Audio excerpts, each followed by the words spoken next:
Bonjour YouTube, j'espère que ça va bien, c'est Voltar. Aujourd'hui, on parle de House of the Dragon saison 2. J'avais envie de parler de ce livre, mais également de la série qui me passionne énormément. Donc, faire un comparatif, en fait, entre la saison 2 et les événements mentionnés dans le livre pour voir quels changements ont été apportés à la série. Sans plus tarder, c'est parti. D'ailleurs, je vais mentionner aucun spoiler concernant la suite de la série, je mentionne seulement mon analyse des 3 premiers épisodes, donc inquiétez-vous pas pour ça. J'avais envie en fait de vous partager ma surprise, parce que pour quelqu'un qui, comme moi, a lu les livres, cette saison 2 est quand même surprenante, parce qu'elle prend vraiment son temps pour développer l'action, les personnages, les événements de la série. Donc, c'est du positif, selon moi, on prend plus notre temps, on s'attache aux personnages, là où dans le livre, c'est très rapide, on enchaîne les actions, les morts marquantes aussi.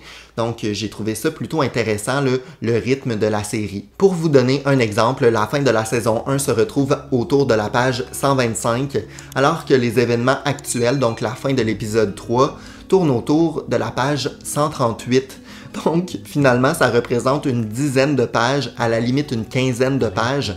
Donc, c'est tellement intéressant de voir qu'avec si peu de contenu, on a fait quelque chose d'assez intéressant pour la série. Un élément qui prend beaucoup de place dans la saison 1, mais également dans les premiers épisodes de la saison 2, c'est la représentation de la relation entre Alicent et Rhaenyra, qui est zéro représentée dans les livres. Peut-être légèrement au départ, mais cette amitié-là, cette relation-là n'est pas du tout présente. En tant que lecteur, je trouve ça hyper intéressant qu'on développe cette relation-là qui apporte des thèmes intéressants à la série aussi.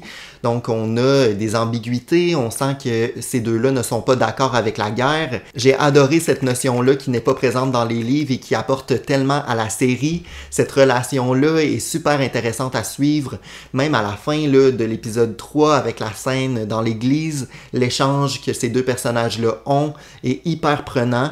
Donc j'ai adoré cette nouveauté finalement pour les lecteurs. Avec l'arrivée de cette saison 2, on joue beaucoup avec la temporalité. Donc par exemple la scène avec les deux frères, celle-ci devait un peu se retrouver plus tard. Donc on devait introduire Harrenhal et tous les événements autour de cette ville-là bien avant l'arrivée en fait des deux frères et de leur combat.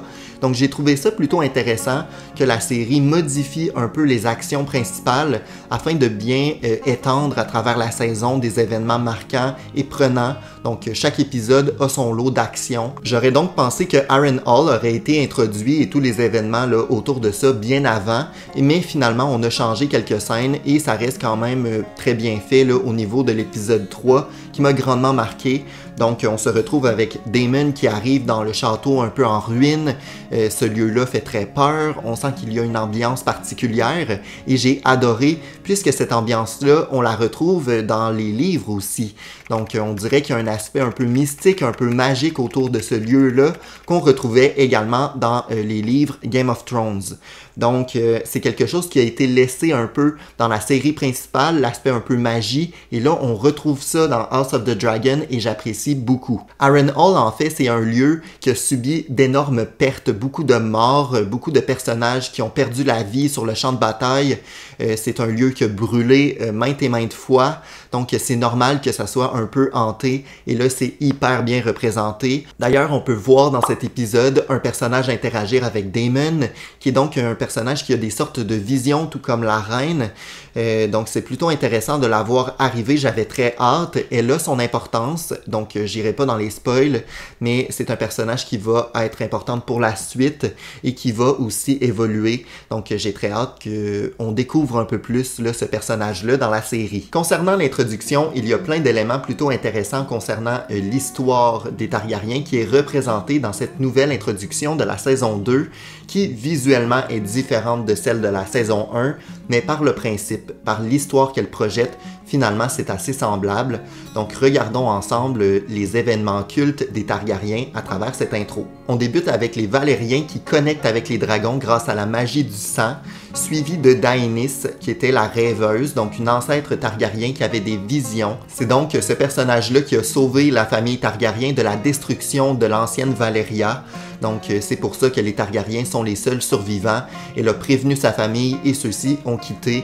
Elle avait raison. Par la suite, il y a eu une grosse destruction historique qui est représentée également là, durant l'introduction. Un peu plus tard dans l'intro, on retrouve Aegon le Conquérant, donc qu'on a entendu dans la série, accompagné de ces deux femmes qui sont également ses sœurs, qui sont sur leur dragon, dont Balerion, le grand dragon qu'on a vu également dans House of the Dragon. Et là, on arrive à un bout de l'introduction qui est intéressant comparativement aux événements actuels de la série, puisqu'on se retrouve avec Harrenhal et donc le dirigeant de ce lieu-là qui était Arryn, qui a décidé de ne pas prêter allégeance aux Targaryens.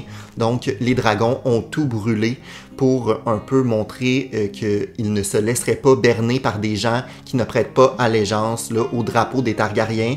Donc, quand je vous parlais tantôt que c'était un lieu hanté, que Harrenhal a subi beaucoup de combats, beaucoup de pertes, eh bien, historiquement, cet événement-là qui est représenté dans l'intro fait également partie là, des grandes pertes et du grand nombre de morts là, sur ce territoire-là. Évidemment, par la suite, il y a les Stark et d'autres familles qui vont prêter allégeance là, aux Targaryens, suivi d'une scène très marquante des livres où on retrouve Maegor le Cruel qui se fait empaler sur le trône de fer. Donc cette séquence-là, ce personnage-là qui était plutôt donc cruel, mystérieux, il y avait une sorte de métaphore dans la série principale qui disait qu'un Targaryen peut autant être super cool, super gentil, bienveillant, que très cruel, très fou. Donc c'était un peu une chance sur deux.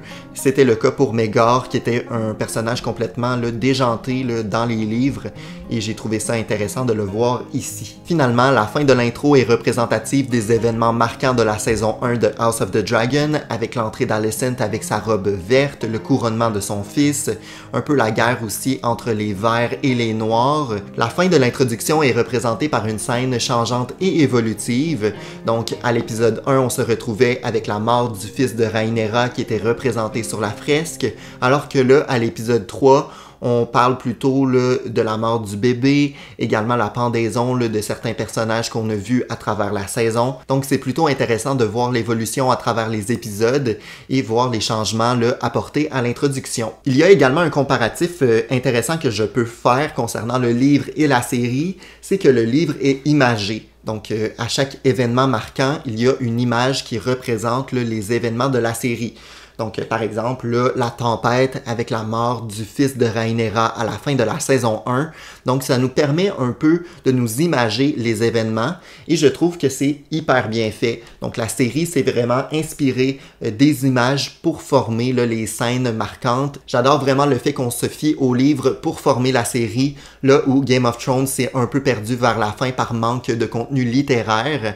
Mais là, c'est hyper bien fait, tout en restant original et en présentant, en fait, au lecteur une certaine originalité dans les événements et dans le déroulement de l'histoire. Donc, très content de cette saison 2 jusqu'à maintenant, mais attachez vos tucs. On dit ça au Québec, on dit pas ça en France, mais bref, attachez vos tucs, préparez-vous, parce que la suite de la saison est très intense, donc ça promet. J'espère que vous avez apprécié ma vidéo. Si jamais c'est le cas, laissez un pouce en l'air, abonnez-vous et dites-moi en commentaire ce que vous pensez des 3 premiers épisodes. Sinon, on se retrouve très bientôt pour une nouvelle vidéo sur ma chaîne. À bientôt, ciao!